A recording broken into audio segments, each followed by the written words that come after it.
Hello everyone, and welcome to another Starcraft 2 replay. This one's going to take place on Lost Temple. I'm spawning in the 6 o'clock position as Terran, and my opponent's Zoink, or Zoink. How else can I pronounce that? Well, we'll go with those two. I'm going to call him Zoink. He is spawning in the 12 o'clock position, so we are cross-map from each other. And yeah, I'm going to do a couple replays for this video, and this is really to do with kind of my greatest fear with my fast expand build order. Because there's lots of ways that I lose with this build order. You know, if someone bailing busts me, or stalkers blow up my ramp, or I don't know, zealots chop down my command center, or like basically all these ways I lose, I can more or less just sum up to stupidity. It's always like something dumb I forgot to do. Like I forgot to make my fortress upgrade, or I forgot to start making marines to load up my bunker. So I don't really care too much about those losses, because those are all preventable if I just, you know, play my build order to a T and don't make any dumb mistakes. This, however, is something that really worries me. When I see Zerg respond to my fast expand in this manner, it makes me think I may have to throw this build order out altogether, at least at the highest level, because this response, I'm not sure what I can do to actually win. Now, with that said, I can count on one hand how many times I've actually faced a Zerg who does this, so first of all, it's not something you have to worry about often. And secondly, I haven't had a whole lot of practice, like I haven't seen enough to actually be able to at least make an attempt to adjust my own build to counter it. So I'm not that devastated as of yet. I mean, if I start seeing it a lot, I'm hoping that maybe I'll be able to do some sort of tweak to my own build and be able to handle it. Or maybe even some sort of massive tweak, like if I see them, I haven't even mentioned what it is. It's when they go all economy. They see my fast expand build, and I can't push out early, so what they do is they just start pumping drones and hatcheries all over the place. They take over the map, they take over a huge economic lead, and then I'm just out of the game. So that's what they do. Now, where was my train of thought at before that? Yeah, so I'm not sure what sort of adjustment I have to do here. Whoops, that's not good. Losing my... Oh, no! That's embarrassing. Well, he delayed my command center a lot and got a kill. That kind of sucks. I guess that something like that actually makes a difference. That one SCV can translate into maybe 3 marines later on, which you might have missed resourcing.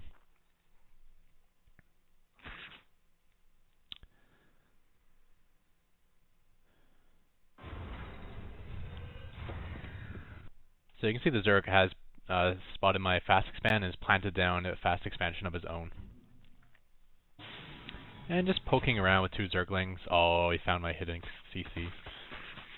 Or hidden SCV, I should say.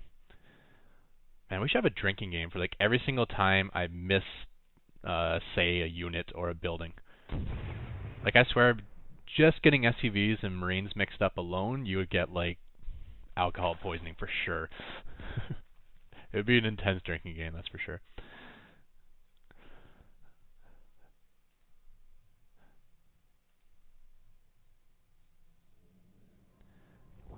Alright, so I did scout that he did a fast expand. I still haven't gotten back to that train of thought I had. What the heck was I talking about? Oh yeah, so maybe like a minor tweak to my build, or maybe a major one in that, like, even after I see he's going for fast expanding himself, instead of building a fortress here, what I can do is just turn it into an orbital and pull it back to my base. Don't even worry about defending an expansion, and just use it for the double muling, and just go like all in barracks rush or something against him. So that way if he does the double fast expand, maybe I can catch him off guard. I don't know, it's just a thought, but yeah, I'm gonna have to face it more really to get a feel for what to do against it. I guess I'll speed up a touch. If we bring up the income tab here, you can see I'm going to be well behind in harvester count this entire game. I mean, I do get the 2 command centers quickly, so I am able to pump double SCVs at a time, which is nice. And I do get the mules here and there, which is nice also, but you just can't keep pace with Zerg. Zerg can pump out drones so fast. And when they know that they can't get hit, it's like ridiculous how fast they can expand up. If you look at his unit count here, he's got 8 Zerglings, 36 drones. And that's all he has is 8 Zerglings.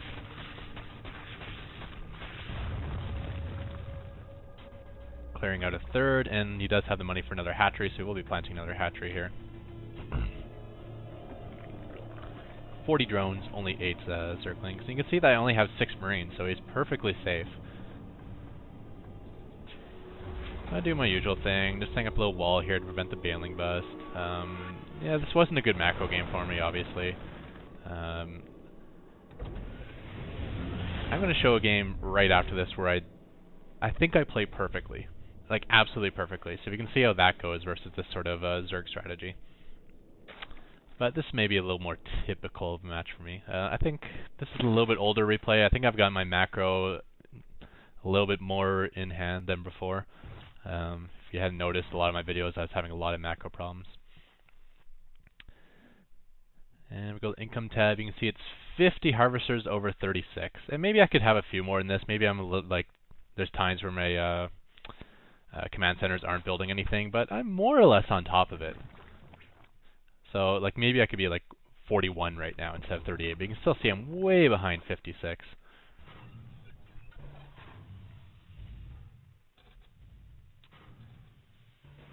Yeah, I think I did a little research and I figured out why my macro was so bad. And my macro got worse because my macro got better. Does that make sense to you? Because I was thinking, you know what, when everything gets like, the action starts, I only have like 3 or 4 barracks up, and it'd be nice like when the action starts to have like 6 barracks up, so I don't have to worry about like building up my base while I'm doing all this other stuff, so it'll be easier to macro. So like, well, maybe I should just stop building units for a while, just so I can throw down more barracks.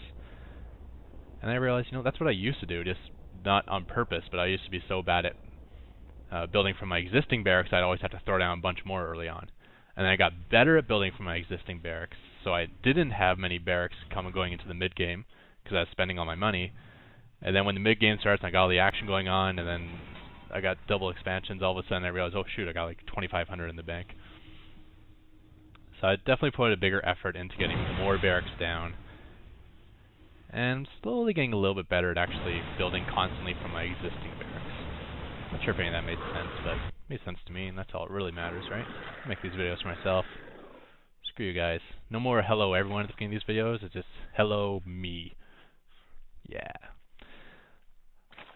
Alright, so 4th expansion now going down for Zerg, and I do have my, this is my window where I push out. I got my, you know, first 4 medevacs. Give me a little bit late. I'm up to 7 medevacs now, I think.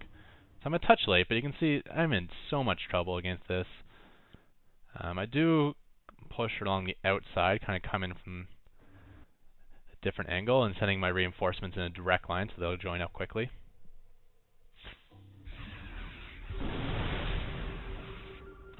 Oh, I missed the key one there.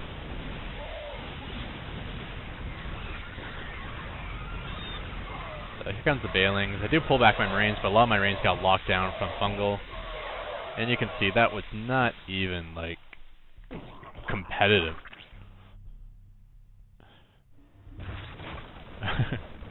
And you can see this is a pretty good player too.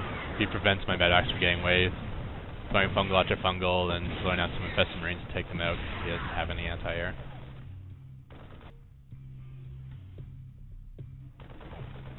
Even if you have your medevacs queued up to go back home, if you throw it down another fungal, it kind of resets their queue of commands. So you gotta tell them to go home again after each fungal.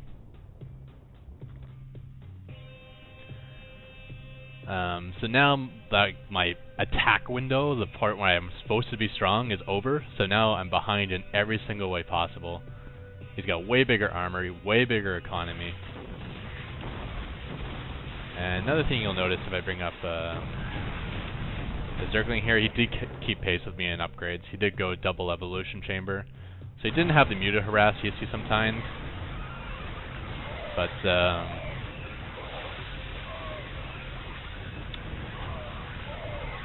he did commit towards the ground army like myself. And when honestly, when Zerg or Protoss have similar upgrades to Terran, the massive advantage of a Terran bio ball isn't really evident.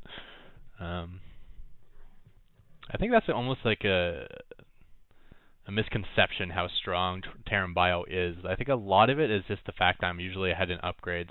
Because I notice any game I'm even in upgrades, yeah, it is not noticeable at all. And especially when he has a bigger army than me, like this previous battle, it's just one-way slaughter. So that is my greatest fear.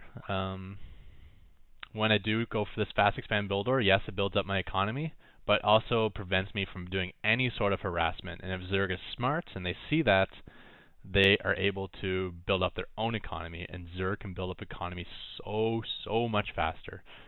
They can dedicate all their production to drones early on, and then they'll just get a gigantic harvester lead. Their expansions cost a little bit less, only 350 if you include the drone instead of 400, and they build a little bit quicker, I think. Let's see, 100 seconds as opposed to 100 seconds. Okay, I'm talking on my ass, but I don't know. I just felt hatchery should be a little bit quicker, and it should be a little bit easier since they're also their production facilities on top of their expansions. Yeah, so I'm going to do one more match where I think I play completely perfectly, at least for myself completely perfectly, like as best as I can do, and we'll see how that one goes. Alright, and we are back, and this is going to be a match on Xel'Naga Caverns versus another Zerg opponent, Rags. He's spawning in the bottom left, and in the top right we have Riches, also known as Ketroc. Yeah, and I'm going to be the blue Terran. I guess I'll speed this up a touch, because this is going to be more or less the same theme as the last game, except I think I'm going to play about as well as I possibly can. So I am obviously going for my fast expand build order, and since it's a two-player map, I will be sending this SCV just to scout his base in case he's going for some sort of, fast Zergling rush. But that's almost... Honestly, once you reach Diamond, you can almost, assume that will never happen. I mean, unless you're playing someone 2 games in a row and he knows you're going for the fast expand build, no Diamond League player will go all in with such a strategy that almost never works. But I play it safe anyways, and I always try to scout for it. So I do come in, I don't see a whole lot going on.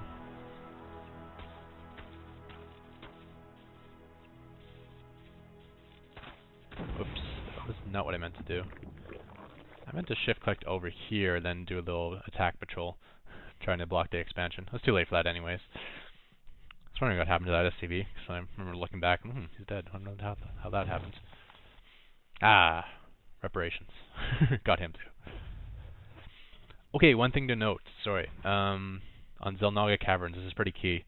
On any other map, I like to build the supply depot right here on my ramp, just because it's closest to my command center, so I get it up really quickly, so I don't be only supply capped for a split second. Also, it's kind of on the inside of, closest part of my ramp, so it's easier to defend with, marines and stuff if he attacks the weak part of my wall. And on any other map, I think that's true, but on this map, you'd want to do the opposite. Supply depot goes here on that ramp, or here on this ramp. And the reason for that is the bailing bust. Obviously, you don't have coverage from your planetary fortress on this map, so you need to be able to cover it well. So if you put the supply depot here, you can just make a wall of tough buildings down this way, and then you're bailing bust proof. If you do the supply depot on this part of the wall, it's much harder to get some defense around that supply depot. It's such a massive weak point in your wall. But this way, it's very easy to work around it. You just throw another barracks right here, and you're basically done. So, just thought I would mention that. The 3 bases you have to be very careful with your wall, or so 3 maps that you have to be very careful with your wall are Xel'Naga Caverns, Delta Quadrant, and Kulas Ravine, because all 3 of them you're not going to get coverage from your planetary fortress. On maps like Metalopolis and Seps of War and Lost Temple, your fortress is right here, so you just have to build a supply depot here, and they would always have to run by your Ibex cannon on your fortress with your bailings, and yeah, Ibex cannon roast bailings. Just pops them en masse.